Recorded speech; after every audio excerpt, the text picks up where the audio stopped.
kita udah nggak bikin untung rugi lagi. Jadi sepatu dipakai kan, Iya, iya. mau jalan kan. Iya. Dan jalannya mau kemana?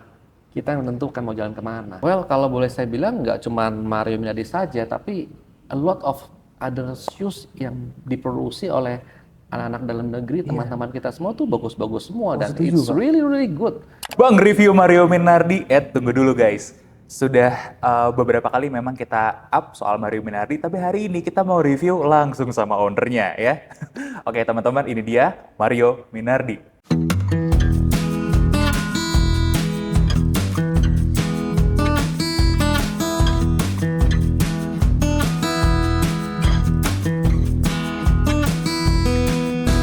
Halo guys, pagi ini kita sudah bersama Pak Handiman selaku ownernya Mario Minardi. Nah, tapi sebelum itu gue mau say thanks dulu sama Puri Suryalaya Wedding House. Dimana kalau kalian pengen nikah outdoor yang kapasitasnya cukup gede di Bandung ya, ini tempat yang sangat kita rekomendasiin. Langsung aja mungkin ya, klik ada link di bawah untuk tanya-tanya atau main aja ke Instagramnya. Pak Handiman, selamat pagi. Thank you bro, apa Jauh-jauh ini. kabar?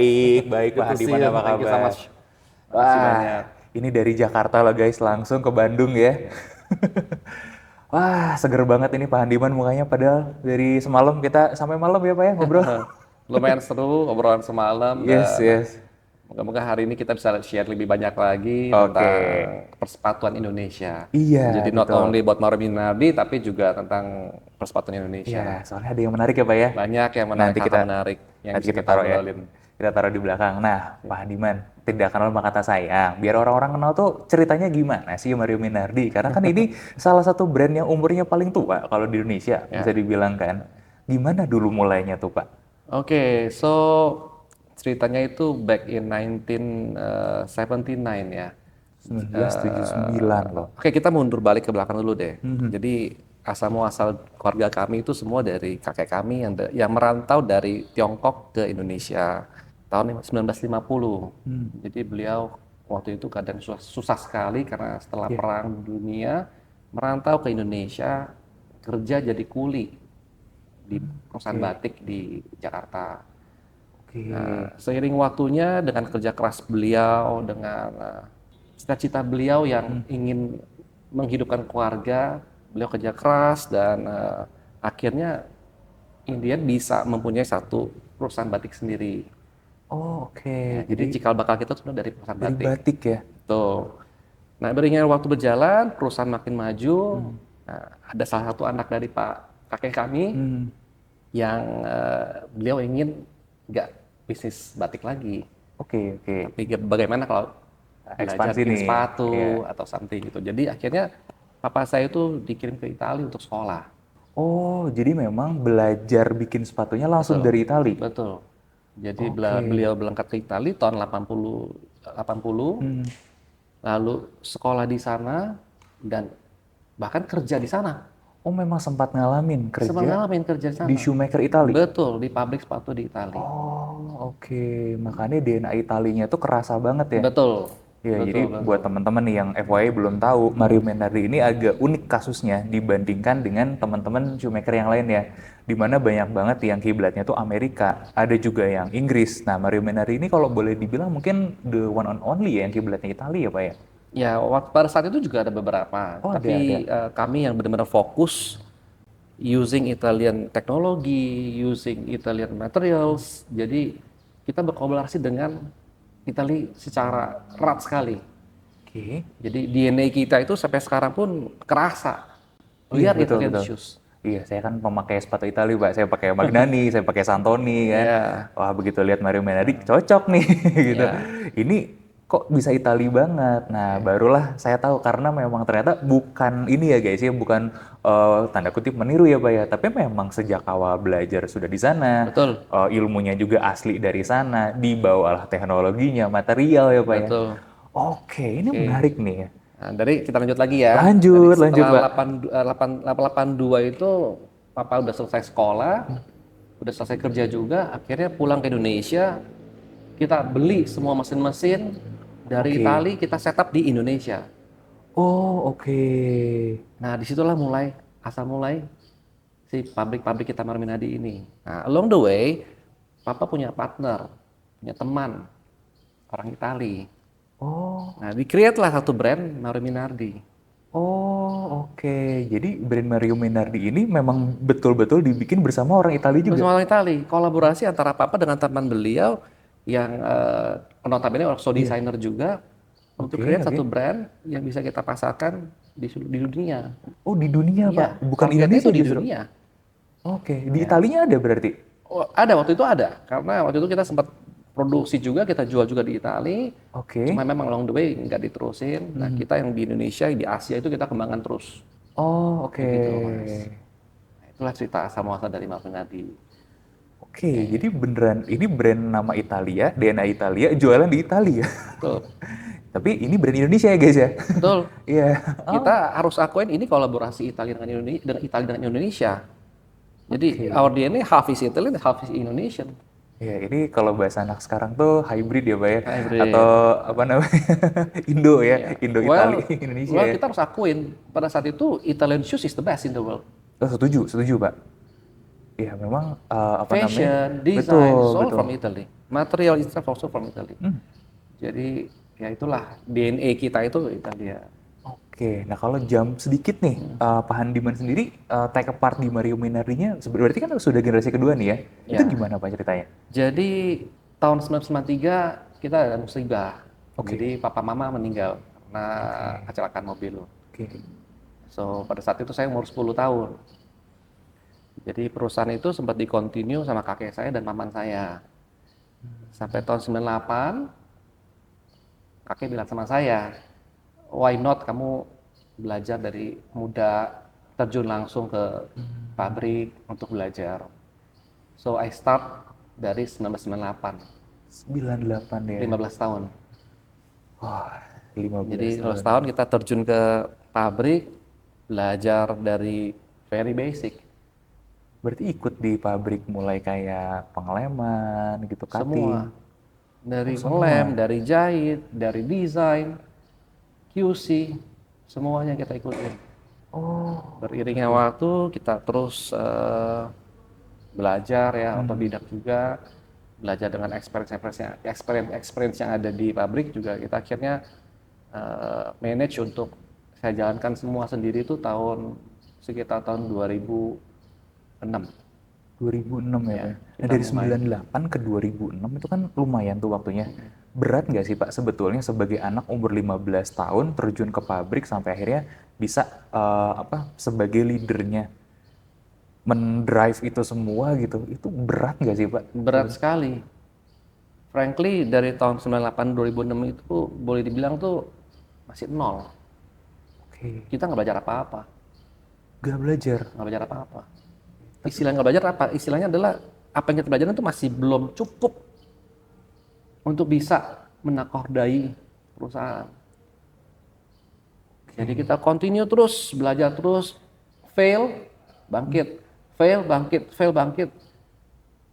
Sampai 2012 akhirnya kita sudah mulai lebih berani. Kita buka shop pertama kali di kota Casablanca. Oh iya, Kokas tuh. That's Saya our pernah main first tuh. Oh itu toko standalone pertama. store. Oh, oke, oke. Iya, iya, iya. Tapi Jadi memang ingat sih dulu waktu saya masih kerja di Jakarta, memang tahun-tahun segituan juga penasaran pengen coba Mario Minardi itu di Kokas. ya betul. Masih ada sekarang, Pak? Kok kan sudah nggak ada, Oh, udah nggak ada. udah nggak ada. Yang masih ada kemarin di Pacific Place malah ya. Pacific Place, Lotte Avenue, Purinda Mall, and Oh, opening oke. several more shops. Oke, jadi sekarang ada 4 berarti ya, Pak ya? Ya. Masih ada 4. Wah, itu berpisah dari kota Casablanca gimana sih, Pak, rasanya? Itu store pertama. Kalau menurut saya happy ya, Oh iya? kita naik level, Oh, oke. Iya, naik levelnya ke Pacific Place, guys. naik level. Ya, jadi banyak up and downs yang kita alami juga. Tapi satu pesan kakek saya itu yang paling saya ingat adalah never give up. You fall, you get up. You fall, you get up. Oke, dan dulu tuh sebelum COVID, saya sempat recall Mario Minardi itu tokonya banyak banget ya, Pak ya? Banyak, kita ada di Dep Store juga. Oh iya, Sogo Metro gitu Banyak, Dep Store ada ya? banyak. Kita di seluruh Indonesia kita hampir masuk semua Dep Iya. Store. Kita ada. Belum lagi di luar Jakarta juga ada beberapa toko ya, Pak ya? Even kita juga sudah ekspor, ekspansi ke luar negeri. Oh, kemana, Pak? Singapura, Malaysia, Thailand, China, Jepang, Korea. Taiwan. That's Jadi our market also. Jadi market Asianya juga udah strong ya guys ya. Betul. Nah ini tapi what happened kemudian pandemi datang, saya nggak lihat lagi nih toko kemarin dulu itu di Bandung ada tuh di TSM, sekarang nggak lihat lagi.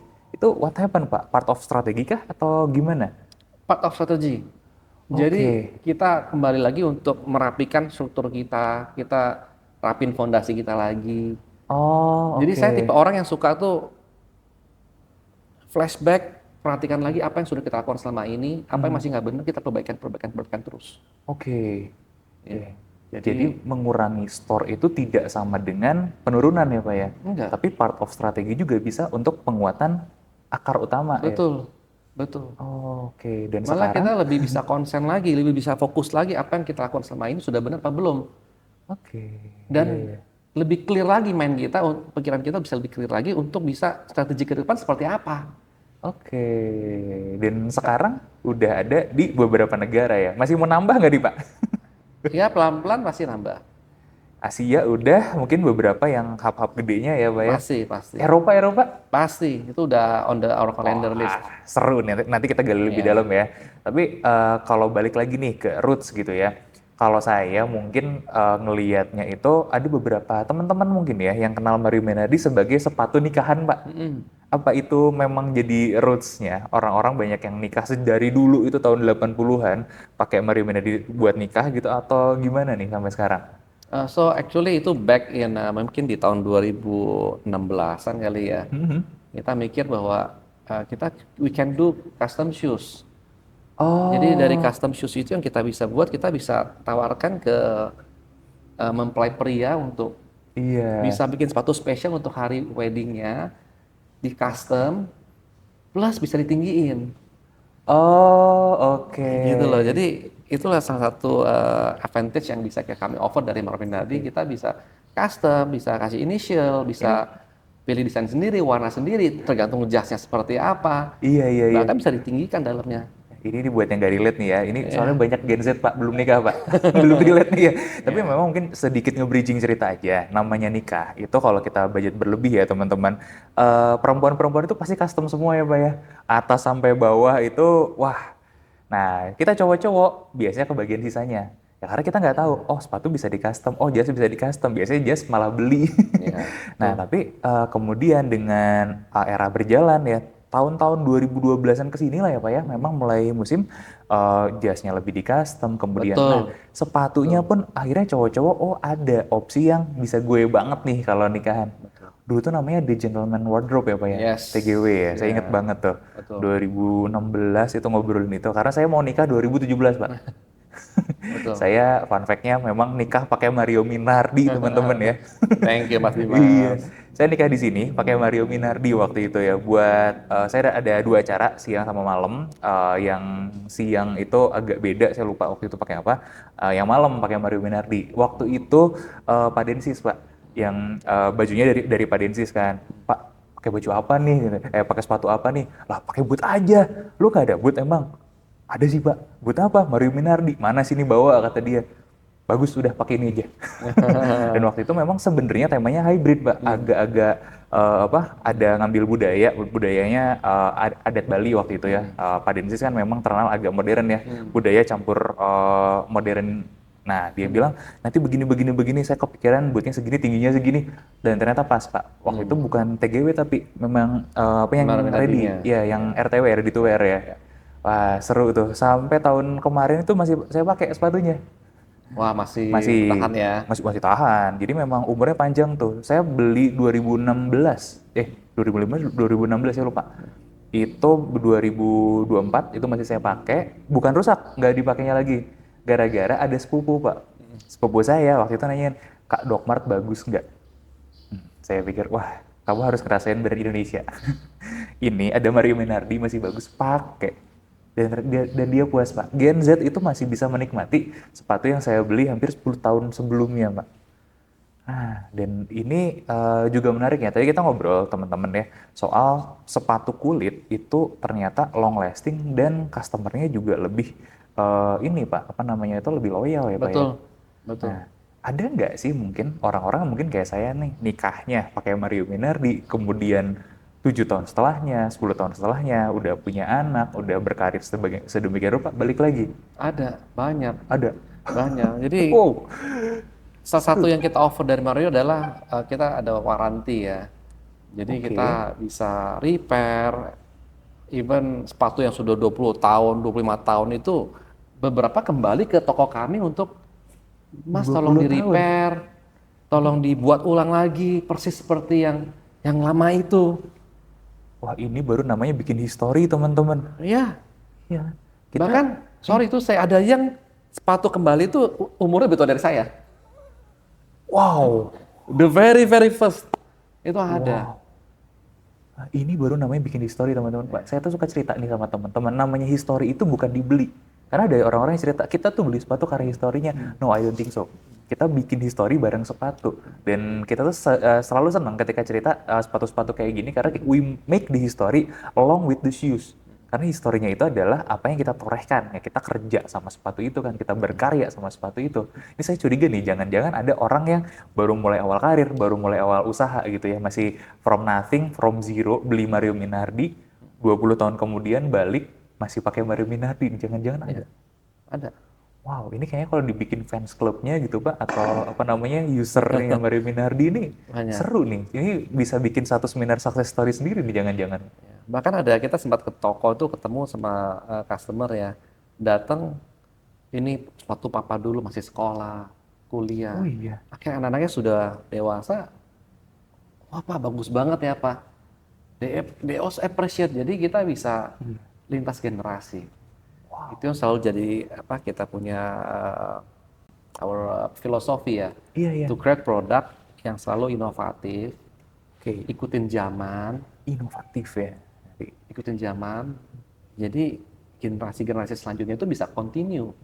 Tapi jadi menarik tadi kan Pak Diman cerita soal innovation ya.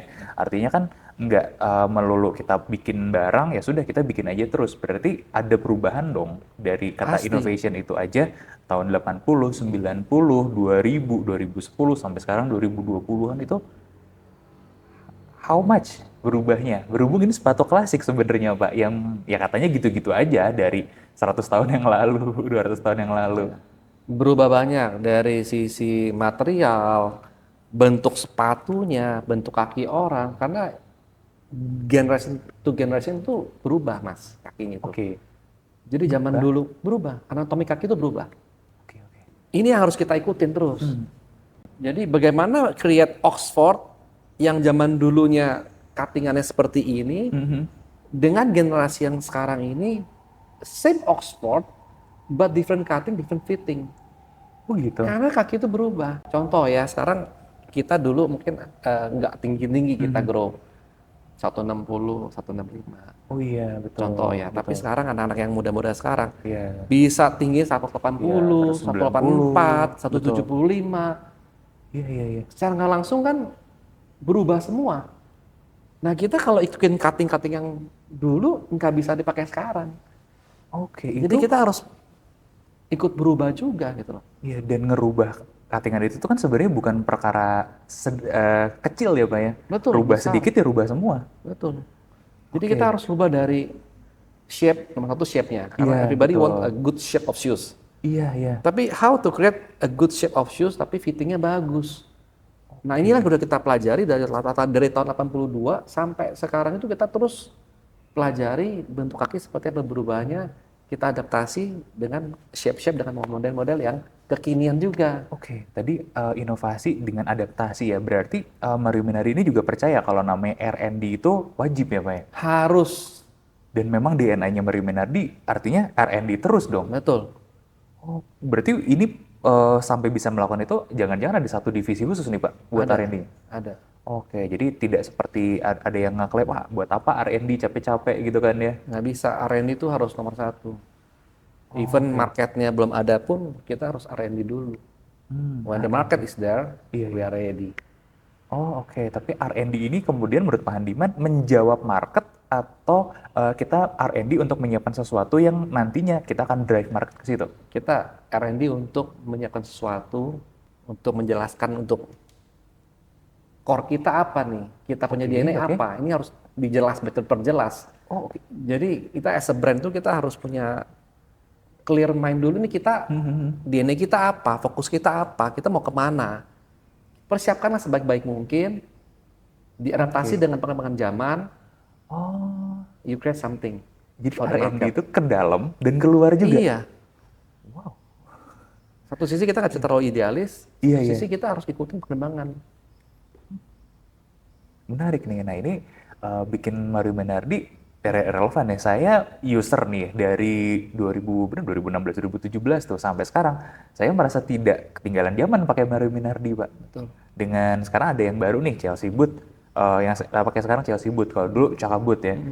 Chaka Boot saya kalau dipakai hari ini rasanya masih relevan. Itu pun masih relevan dan itu berarti kombinasi memang satu barangnya klasik terus yang kedua itu adalah hasil investasi R&D-nya juga gitu. Like what we display here are Nah, ini juga menarik nih. Kita mungkin move dulu ya sama produk dulu nih, Pak. Ini gimana nih, Pak? Cerita-cerita dikit. Ada yang Pak Handiman mungkin pengen pinpoint nggak ini, Kak? ya ini jadi kita nggak bikin dress shoes aja, tapi Iya, kita juga ada Ada sneakers sneakers ya. hybrid, which is Iya. leather tapi bawahnya juga rubber soles. Also ini kita collab Ini soal dengan komando kalau kita Komando, bilangnya kan. kita pakai Vibram. Ini kita collab dengan Parabellum. Oh, yang ini, Pak. Ya, yang itu dengan Parabellum. Oh, oke. Jadi kita banyak collab juga, Mas. Jadi as a brand tuh kan ngetren collab.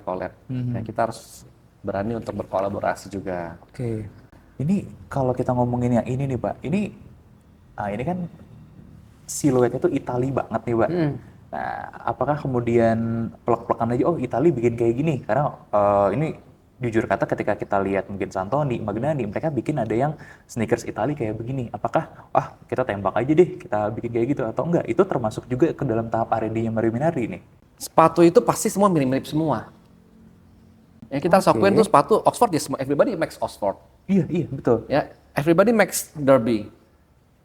Tapi kita harus punya ciri khas sendiri. Kita harus bisa berani untuk nge-tweak sendiri, untuk adjust sendiri dengan DNA kita apa. Jadi ya kita lihat trennya seperti apa, kita perbaikin, kita improvisasi, kita tambah banyak beberapa plus-plus yang lainnya, advantage-nya. Pak, saya That what makes me us. Saya penasaran deh, ini kalau saya mungkin sebagai user sepatu Itali, Pak, bisa langsung ngomong, ini sepatu Itali. Tapi saya juga tahu, ini bukan barangnya Magnani di Kopi, bukan barangnya Santoni di Kopi nih. Nah, ini adalah barangnya Mario Minardi. Nah, tapi kan mungkin orang yang belum biasa nih ngelihat masih awam tuh, gimana mendeskripsikan kalau ini Mario Minardi banget ini, Pak. Ini adalah hasil inovasi R&D dan improvementnya Mario Minardi nih, Pak. Jadi kita always invite klien-klien ke toko Oke. untuk bisa ngelihat the whole range of us. Dari dress, dari sneakers, dari macam-macam, baru bisa ngelihat oh Mario Minardi itu full range-nya tuh komplit sekali. Dan apa yang menjadi ciri khas Mario Minardi di sepatu ini adalah kita nyaman sekali. Nyaman. Ya, desainnya bagus, nyaman, sekali pakai bisa langsung enak. That's our advantage. Jadi nggak perlu break in lama-lama. Once you wear it, bisa langsung nyaman.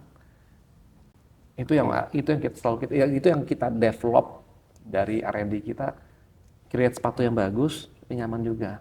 Nah, ini fun fact juga ya, mungkin nemuin sama buat teman-teman, Pak. Saya ngobrol dengan beberapa penjual. Dia ada mungkin saya kenal deket lah seorang penjual sepatu, mungkin merek-mereknya merek-merek Itali juga ya, luxury Itali lah gitu. Mereka juga banyak yang kemudian bikin gaya-gaya kayak gini, tapi ya sorry itu saya kemudian mereka bilang luxury boleh luxury, bahannya mungkin boleh bagus, tapi secara kenyamanan ini nggak ada apa-apanya. Ya, dan kalau dibilang Mario Minardi nyaman ya setuju sih, karena saya juga nyobain gitu kan ya.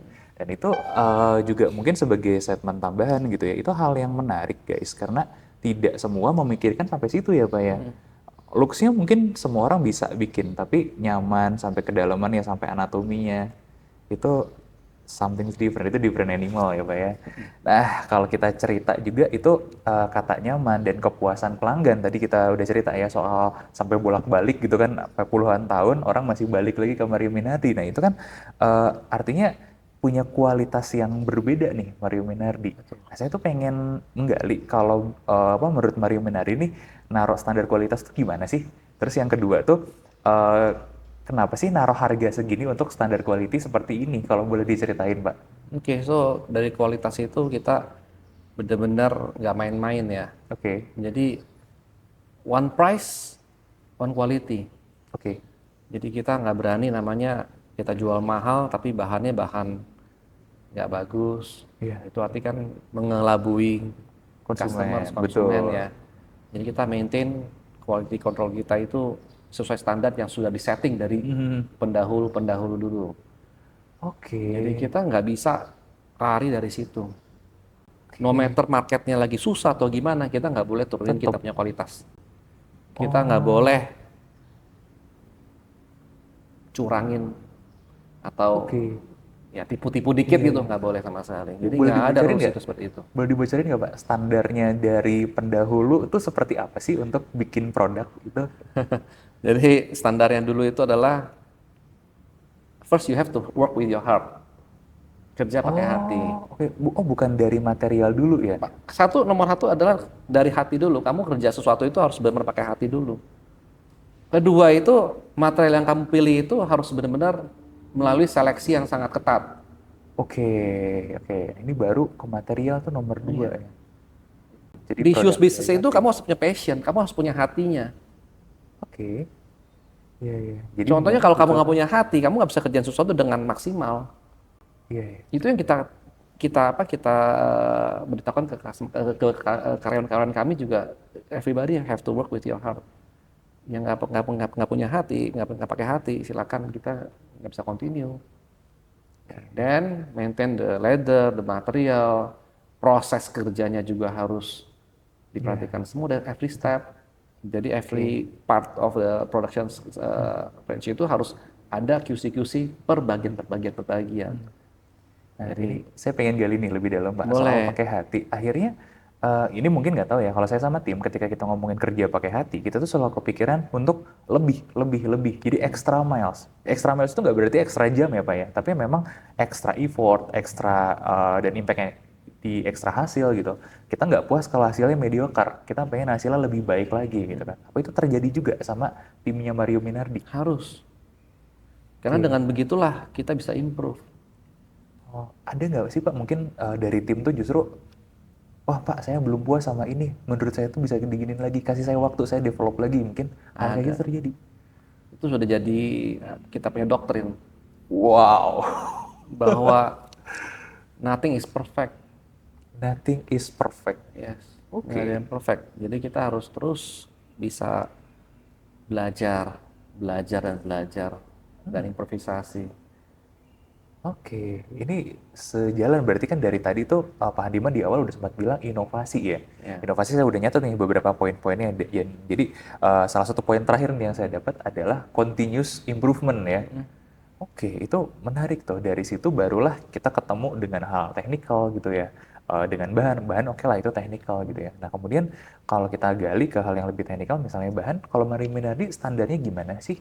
Kan mungkin ada beberapa yang, oh saya harus pakai Forwin, oh saya pakai begini katakanlah. Kalau Mario Minardi gimana dari segi bahannya Pak? Oke, kalau dari bahan itu kita order material itu banyak kan di Italia masih. Ya, kita ada pesan di lokal juga ada, tapi nggak terlalu banyak. Tapi mostly masih dari Italia. Kenapa dari Italia? Karena kita kan masih berkolaborasi dengan Italian companies juga. Oke. Jadi we have consultant in Italy also, di mana kita bisa ikutin tren juga seperti apa yang sedang berjalan seperti sekarang ini. Terus ada teknologi baru apa? Oke. Itu yang kita harus selalu ikutin.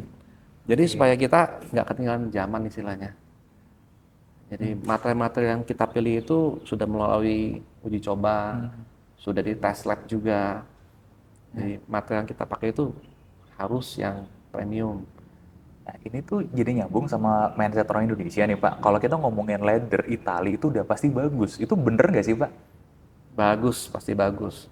Tapi ya juga ada yang pilihannya, ada yang paling bagus, yang medium, yang biasa aja juga ada. Oh, berarti sebenarnya sama aja dengan di sini. Karena kan kita nggak bisa bilang, oh kulit Indonesia dari standar Indonesia jelek. Enggak, karena kan memang ada yang tinggi, yang hasilnya bagus sekali ada. Kemarin kita lihat ada yang menang kompetisi dan lain sebagainya. Betul. Tapi yang mediocre ada juga, yang jelek pun bahkan ada.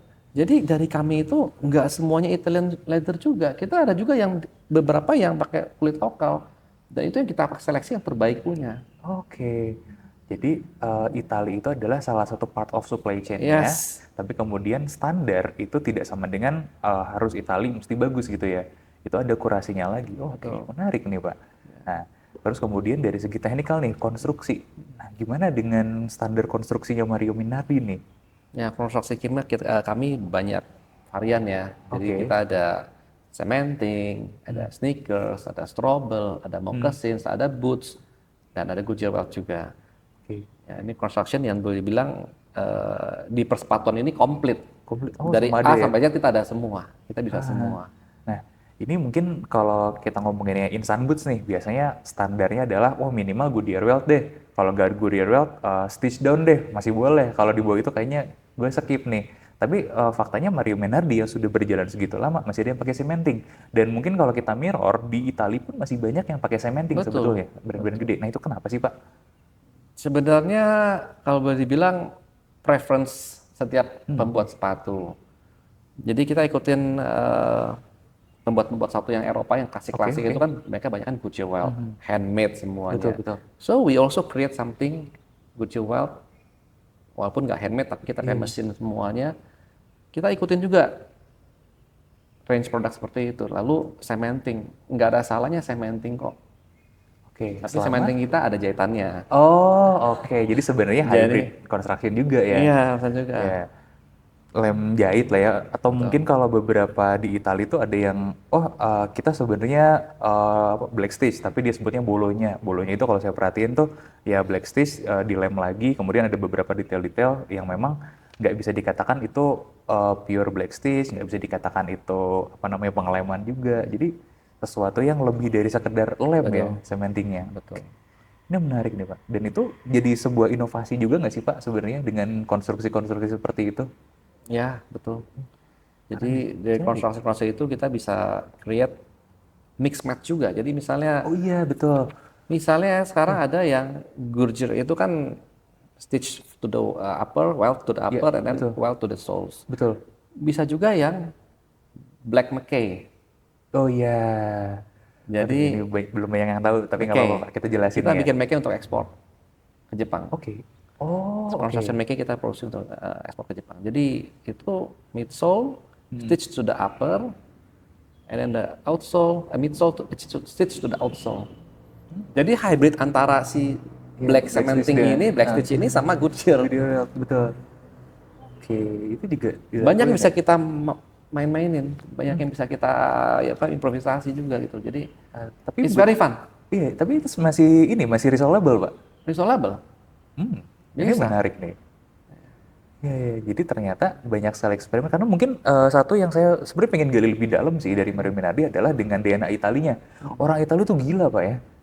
Mereka beyond that gitu. Ketika orang Inggris mungkin wah kita gold standarnya Goodyear welt atau Hanwell pit sudah selesai di situ kan. Tapi ketika kita ngomongin orang Italia, gila. Gila. Even sekarang Goodyear pun ada Goodyear reverse. Iya.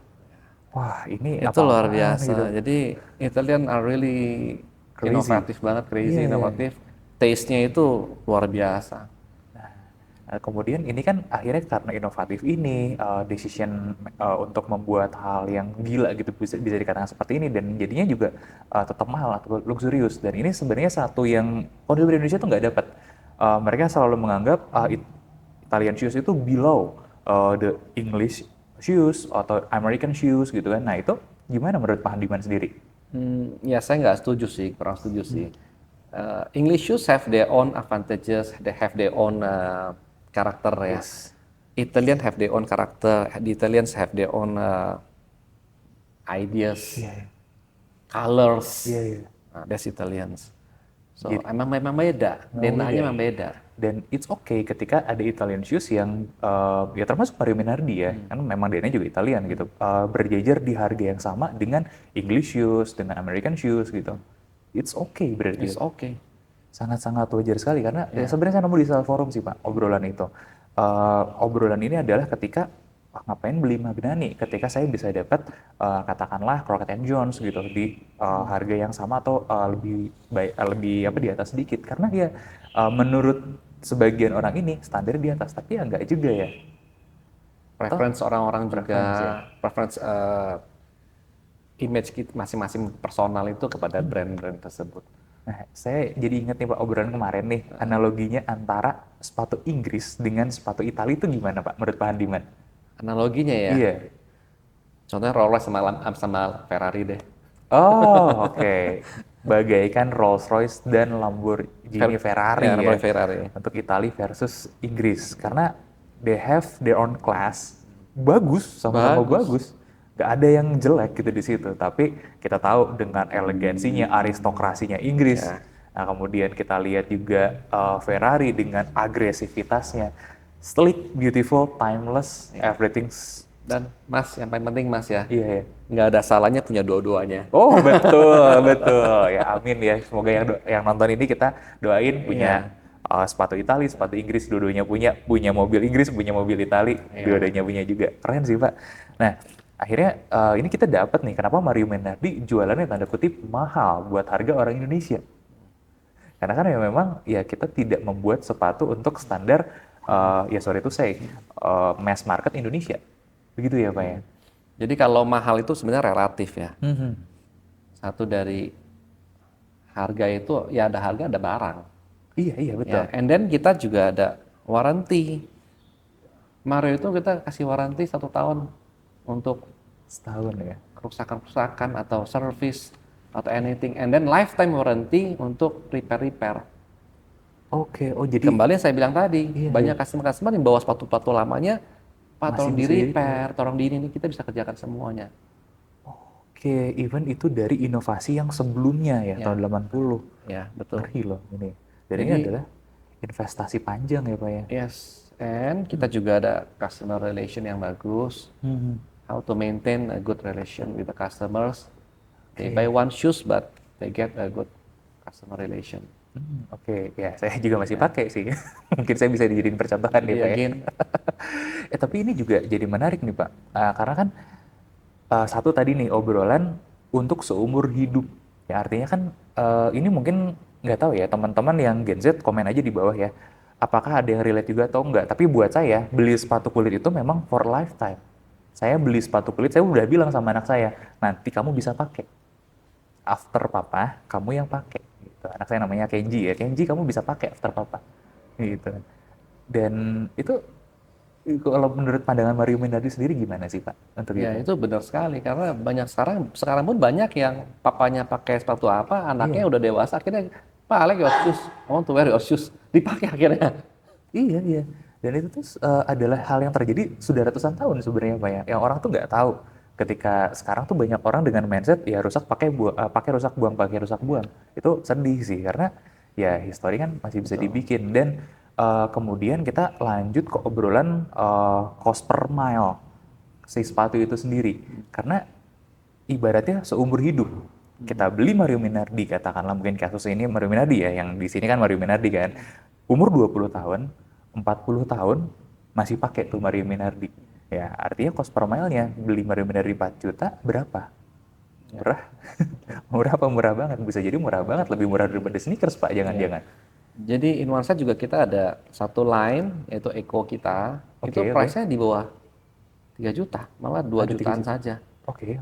So, itu kita create untuk cater market-market yang lebih young, yang pengen cobain Mario, mungkin belum ke Goodyear-nya atau ke leather soles-nya, tapi bisa pakai rasain yang pakai rubber soles, itu kita udah ada. Eco ya Pak ya? Jadi nanti kita liatin ya beberapa koleksi-koleksinya di sini kita insertin ya. Oh itu cakep sih Pak, tapi ya itu tadi saya pengen gali lebih dalam lagi, artinya kan sepatu kulit itu tuh dibuat memang untuk lifetime, dibuat untuk diperbaikin, cost per mile-nya rendah. Nah ini kan jadi pertanyaan di era kapitalisme kayak gini, masih untung nggak sih bikin sepatu kayak gitu Pak? Kita udah nggak bikin untung rugi lagi. Kita work it out as a passion. As a brand tuh kita passion.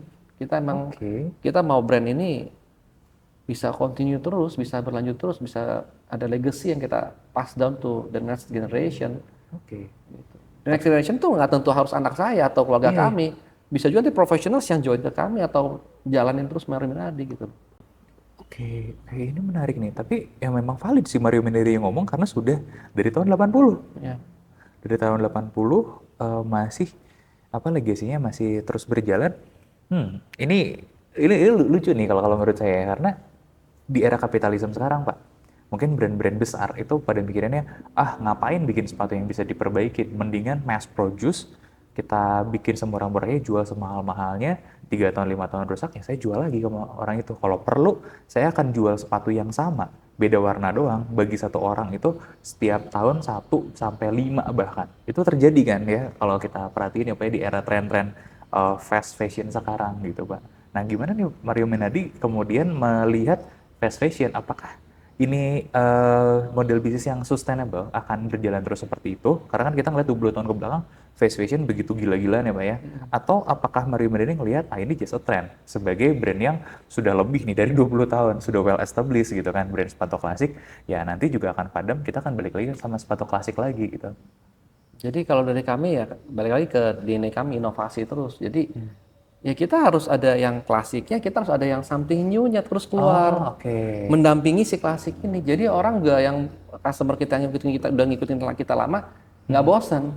Every time we have a new collection, every time we have seasonal launch campaign, new designs, itu yang bikin brand itu jadi hidup. Jadi kita yang harus aktif, kita yang harus berinovasi terus untuk satu kita tetap care of our core DNA, tapi satu sisi juga kita masukin hal-hal baru, inovasi-inovasi baru. Jadi walaupun itu sepatu udah 20 tahun atau koleksi yang dia punya udah 20 tahun, mereka ngeliat ke toko atau ngeliat di sosial media atau di online platform, wah ada yang baru lagi ya, wah bagus juga nih, gue mau add lagi, akhirnya add lagi satu. I see. Akhirnya ya memang berhadapan dengan fast fashion tuh nggak takut ya? Nggak takut, kita harus takut apa? Kalau kita memang benar-benar put attention, put our focus on the whole business, ya we have to work it as a business model juga gitu loh. Kita harus beradaptasi. Oke. Dan mungkin dengan banjirnya sepatu murah pun nggak jadi masalah akhirnya? Nggak masalah, itu bagus menurut kami sendiri, malah bagus. Kita malah harus mikir gimana kita positioning kita gimana harus lebih baik lagi, apa yang harus kita offer lagi yang untuk berkompetisi sehat lah istilahnya.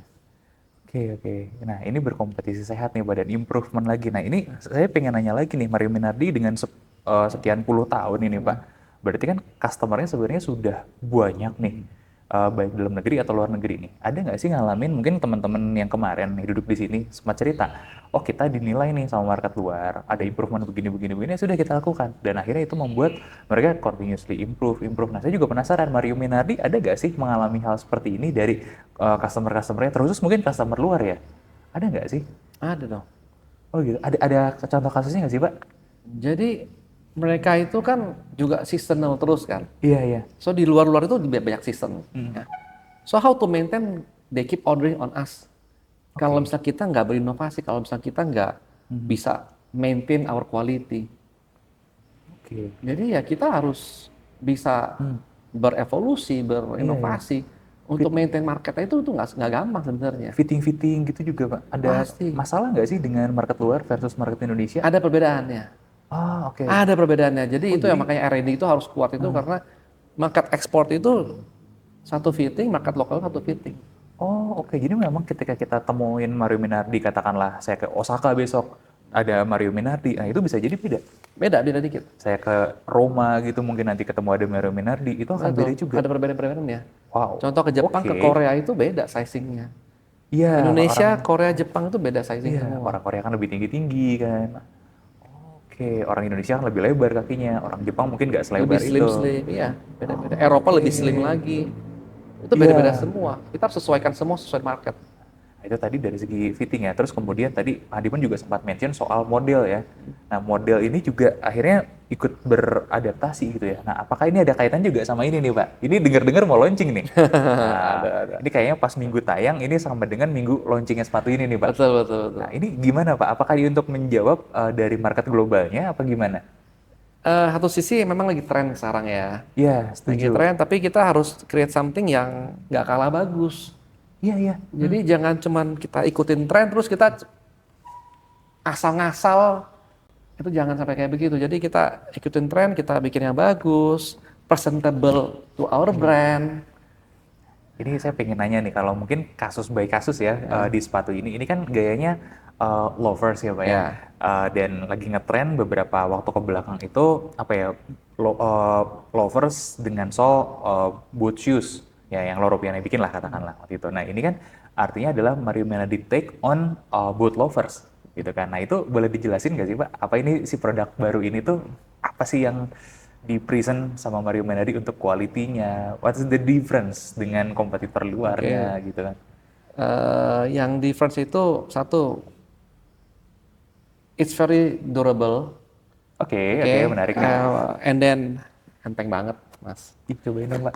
Jadi enteng banget ini sepatunya ini. It's really really light. Oh, oke. Ih, enak banget. Ini light banget. Jadi Nah, ini kalau boleh cerita dikit ya, ini kebetulan kita syuting ini ketika baru ada kasus nih kemarin di brand luar tersebut melakukan yang namanya sweatshop ya Pak ya.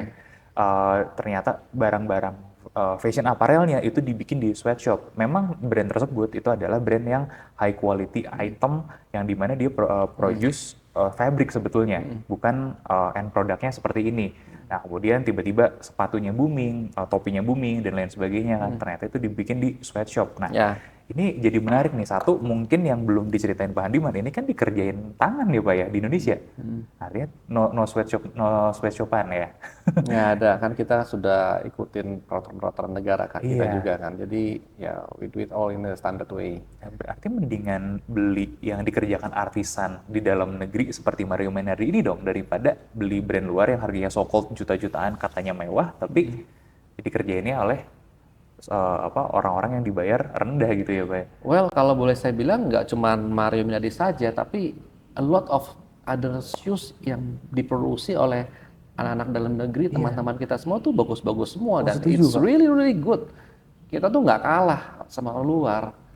Jadi malah kita mau encourage untuk ini dunia persepatuan Indonesia tuh untuk bangkit lagi.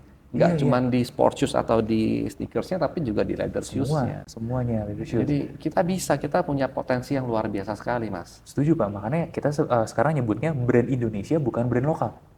Karena bolehlah ada brand lokal Oregon, brand lokal Minnesota, silakan gitu kan. Tapi brand Indonesia adalah brand Indonesia. Karena mungkin ini nggak tahu ya Pak Hadiman, saya pengen tanya juga nih. Beberapa teman tuh tanya, kenapa sih lu pesan ke gua? Gitu. Mereka tanya sama bule-bule. Oh, simple, we trust Indonesian brand. We trust Indonesian brand. Betul. Dan itu inline sama yang Pak Hadiman bilang. Ada nggak yang mungkin bilang gitu sama Pak Hadiman? Banyak. Kaget, terkaget-kaget malahan. Hah, ini bikin Indonesia? Banyak yang begitu. Wow. Even nggak cuma sepatu doang. Bags, Iya, bags. apparel, Tetangga kita tuh Pak ada Jetala Anyo. aksesoris. Iya. Banyak. Iya, iya. Tetangga kita ada Pak Jetala Anyo. Ya. Itu bikin bag. Betul. Orang tuh udah ngantri tahunan Pak. Betul. Itu bagus Sengeri banget itu. buatannya. Banyak para ibu-ibu sosialita ibu kota Pak biasanya pakai Hermes.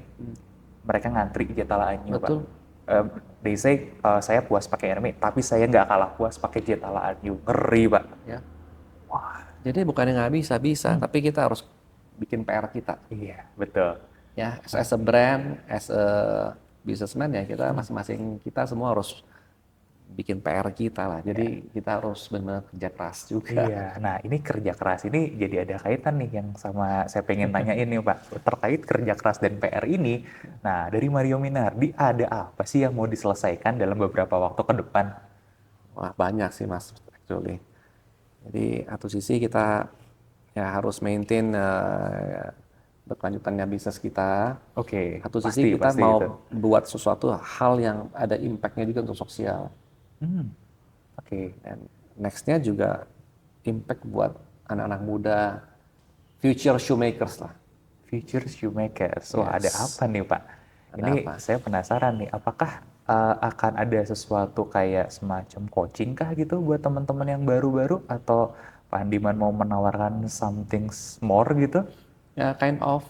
Nanti kita mau berkolaborasi juga dengan beberapa partner. Oke. Lagi kita matangkan semua, jadi kind of coaching maybe, terus incubator, how to build the Incubator. next generation of shoemakers Oke. in Indonesia, Oke. supaya bisa mendunia semuanya. Ini menarik nih, karena dari tadi tuh kita selalu bahas inovasi ya, keywordnya Mario Minardi, dan sekarang pun incubator. Apa karena kan kalau kita ngelihat sebenarnya potensi teman-teman banyak banget ya, teman-teman sekarang yang baru bikin brand sepatu gitu ya, tidak terfasilitasi inovasinya dengan baik. Nah ini dengan ada incubator nih yang lagi dipikirin Mario Minardi, apakah ini jangan-jangan berhasil nih membentuk suatu environment yang bisa mensupport mereka untuk menjadi inovator-inovator baru?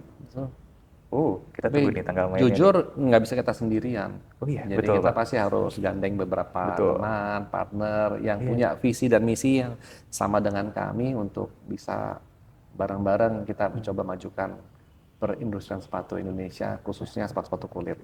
Pak, saya izin boleh nggak barangkali nih teman-teman ada yang penasaran ke arah sini. Mungkin teman-teman yang nonton itu kritis-kritis soalnya Pak.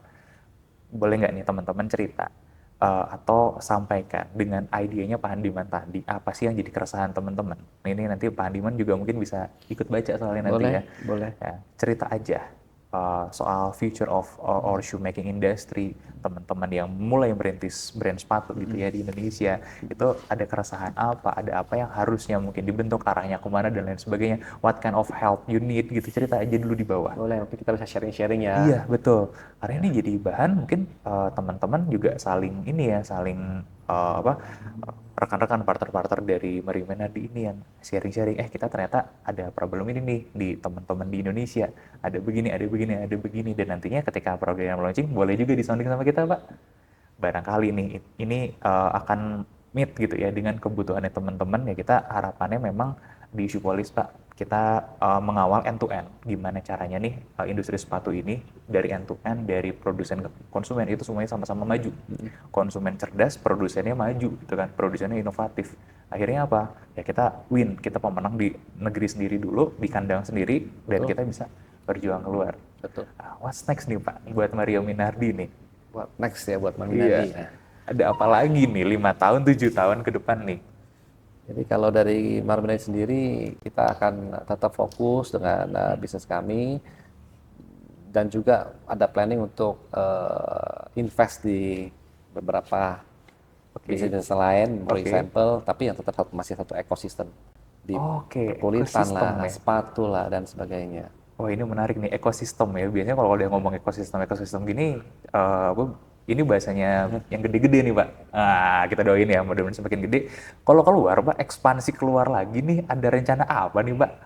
Kalau saya penasaran. Ada, jadi kami akan mulai go pameran-pameran di luar negeri. Oke, oke. Ya, hopefully to create more business for the brand itself. Mungkin juga not only Mario, tapi mungkin as an Indonesian shoemaker yang bisa mewakili brand-brand lain juga. Oke, tapi mungkin khususnya buat Mario Minardi nih, di Italinya sendiri akan ke sana lagi nggak Pak? Kita akan hadir di Italia pameran next year. Oh, next year, 2026 Mario Menardi goes to Yes. Italy ya. Karena kan ya sudah selayaknya ya, partner di sana juga masih ada, ilmunya dari sana, dan ini adalah waktunya pulang kampung ya. Pulang kampung ya pulang kampung juga, karena kan hybrid ya Pak ya. Ya, betul. Kayak begitu. Nah itu mungkin overall obrolan ya sih Pak. Saya excited banget. Sebenarnya ada beberapa obrolan kita di belakang kamera yang seru banget, tapi kalau digali tuh nggak mungkin sekali ini. Jadi kalau teman-teman masih pengen ketemu Pak Handiman, cerita aja di bawah. Obrolan apa lagi nih ya Pak ya harus kita lanjutin ya. Boleh. Ada semalam tuh kita dengan ada lagi lah ya teman yang lain ya. Kita ngobrol seru sekali. Tapi mungkin karena durasi juga Pak, kita fokusnya selesaikan dalam 1 jam. Kita mungkin akhiri saja dengan kata-kata terakhir nih dari Pak Handiman. Ada pesan-pesan apa sih buat penonton di rumah yang lagi nonton siang, malam, sore gitu, lagi menunggu Pak Handiman ini? Mungkin saya share satu experience saya kali ya. Oh iya, boleh. Jadi not all setbacks are bad. There is always a light of hope. Jadi nggak semua hal-hal yang buruk yang terjadi pada kita itu jelek lah atau tidak bisa diperbaiki. Selalu ada titik cerah atau jalan keluar. Iya. Jadi buat kita semua yang yang masih berusaha, masih struggle dan sebagainya, terus berusaha terus, suatu saat pasti bisa berhasil. Oke, ya selalu ada harapan ya teman-teman. Ini saya ada satu lagi nih, Pak, yang saya terganggu dari tadi nih, Pak. Eh, jadi buat siapa sepatu Mario Minardi itu sebenarnya? So actually moto saya waktu muda itu, waktu masih mulai-mulai itu, saya bikin satu moto, from a pair of shoes to the world. Oke. Jadi waktu itu saya masih muda, saya bisa bingung mau ngapain ini, tujuannya mau apa ya. Terus saya pikir, ya bagaimana kalau dari sepatu ini kita bisa go internasional, bisa go to the world. Ya, jadi sepatu dipakai kan, Iya, iya. mau jalan kan, Iya. dan jalannya mau kemana? Kita yang menentukan mau jalan kemana. Oke, kita start dari sepatu, kita berjalan sejauh-jauh mungkin. Jadi Mario Minardi adalah buat teman-teman yang mau berjalan sejauh mungkin, bahkan ke dunia ya. From the pair of shoe to the world. Ya. Ladies and gentlemen, Pak Handiman dari Mario Minardi. Terima kasih Pak buat Terima waktunya. kasih banyak, Dimas. Terima Thank kasih you. banyak. Terima kasih banyak ya, Mas. Yes, thank you banget. Dan itu dia teman-teman. Jangan lupa like, comment, dan subscribe. Sampai ketemu lagi di podcast Terima selanjutnya. kasih. Thank you, Mas Dimas. Thank you. Terima kasih.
Our philosophy ya, Iya, iya. to create product yang selalu inovatif, Oke, ikutin zaman, inovatif ya. ikutin zaman. Jadi generasi-generasi selanjutnya itu bisa continue. Jadi bagaimana create Oxford yang zaman dulunya cuttingannya seperti ini, dengan generasi yang sekarang ini same Oxford but different cutting, different fitting. Oh gitu. Karena kaki itu berubah. No matter marketnya lagi susah atau gimana, kita nggak boleh turunin kita punya kualitas. Jadi sepatu dipakai kan, Iya, iya. mau jalan kan, Iya. dan jalannya mau kemana? Kita yang menentukan mau jalan kemana. Jadi Di shoes produk business itu kamu harus punya passion, kamu harus punya hatinya. Oke. Iya, iya. Jadi Contohnya kalau kamu nggak punya hati, kamu nggak bisa kerjaan sesuatu dengan maksimal. Kita udah nggak bikin untung rugi lagi. Kita work it out as a passion. As a brand tuh kita passion. Kita emang Oke. kita mau brand ini bisa continue terus, bisa berlanjut terus, bisa ada legacy yang kita pass down to the next generation. Oke. The next generation tuh nggak tentu harus anak saya atau keluarga kami. Bisa juga nanti profesional yang join ke kami atau jalanin terus Mario Minardi gitu.